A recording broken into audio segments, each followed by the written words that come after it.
সেক্ষেত্রে কিন্তু করতে পারে করতে সমস্যা স্যারে দিয়ে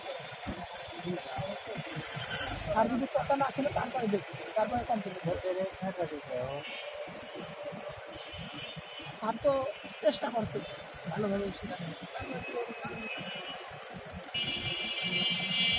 মানে অনেক স্যারের কাছে বন্ধু স্যার ভালো হতে যাচ্ছে প্রিয় হতে যাচ্ছে বুঝো না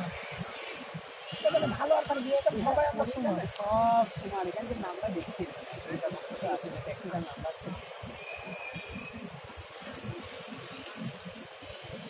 আমার এখানেও মেন পরীক্ষা যে না এখানে আর একটা বিষয় আছে স্যার যদি ইচ্ছা করে